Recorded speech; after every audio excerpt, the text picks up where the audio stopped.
All right.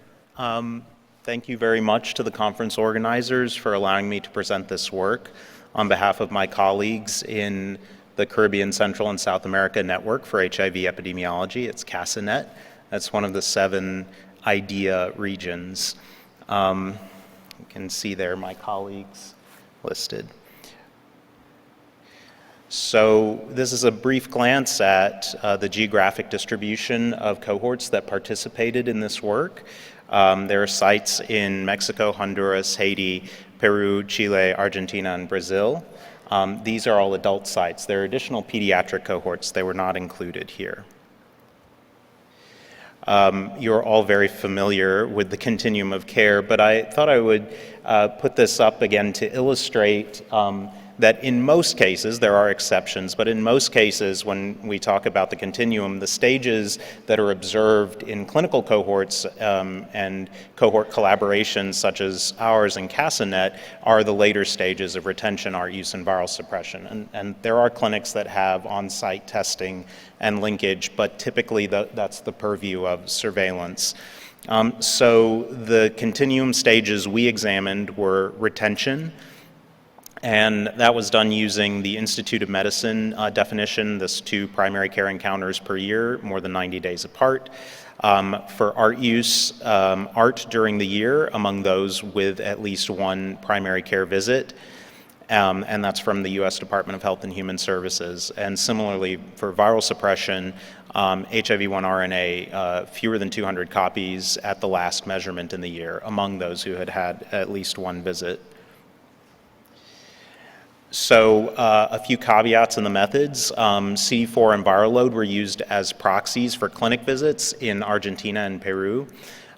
Haiti was excluded from the ART outcome because art use was a cohort inclusion criterion, and also excluded from viral suppression because viral load monitoring was not regularly available at the site during the study period, 2003 to 2012.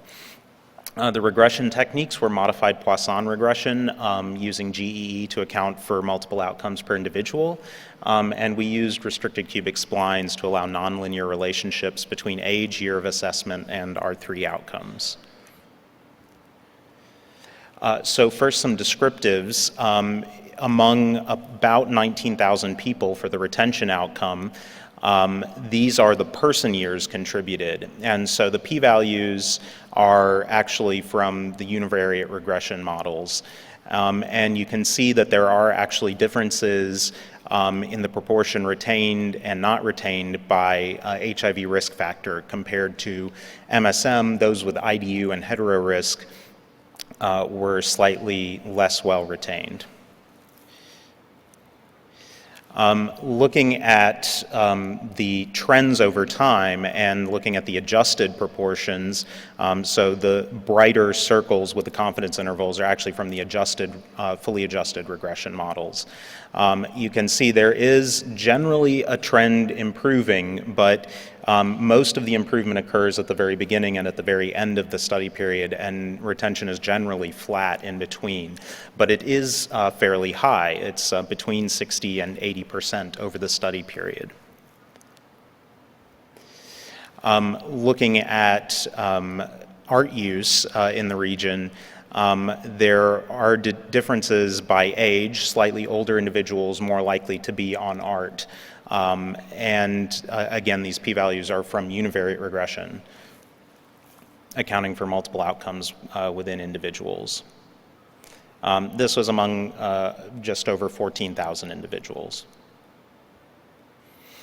Again, if you look at the trends over time, there's a stronger trend here toward improvement, again, statistically significant and more easily visible. And again, the brighter red there are from the adjusted regression, and it goes from around 70% to well over 90% on art within the region over the study period.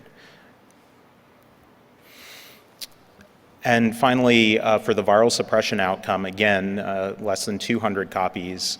Again, older individuals more likely to be virally suppressed than younger individuals, and these are still univariate p-values. just over 13,000 individuals represented here. And looking at the trend over time, again, a strong increase from the mid-40s to nearly 90% virally suppressed by the end of the study period.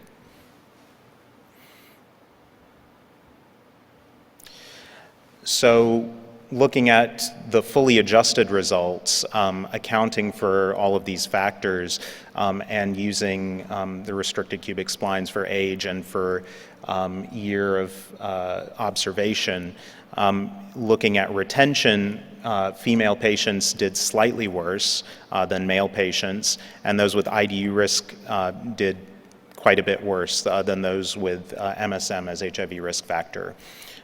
Looking at the ART use outcome in the second column, there's a dose-response relationship with age. Younger individuals doing worse, older individuals doing better, with likelihood of being on ART in each year. And here, those with heterosexual risk did better than MSM, so consequently, those with MSM did worse. And finally, at the viral suppression outcome, again, you see the dose-response relationship with age. Younger individuals less likely to be virally suppressed, older individuals more likely. And across all outcomes, the longer an individual was observed in the cohort, the better they tended to do. So there are limitations, of course. The results within this collaborative cohort may not be generalizable to the entire HIV population not successfully linked or engaged in care in these countries. So the CCASAnet population are receiving clinical care. And we look to do additional research to identify the social, contextual, economic impediments to achieving positive outcomes and look for the causes of these impediments in these settings. So care continuum outcomes have improved over time in this cohort considerably. Efforts to improve retention in these settings should focus on females and those with IDU risk factor. Efforts to improve ART use should focus on those with MSM risk factor. And efforts to improve ART use and viral suppression both should focus on younger individuals.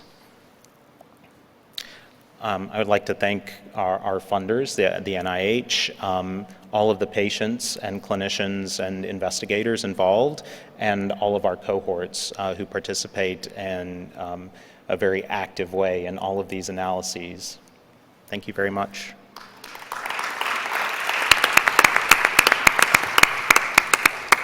The paper is now open to questions.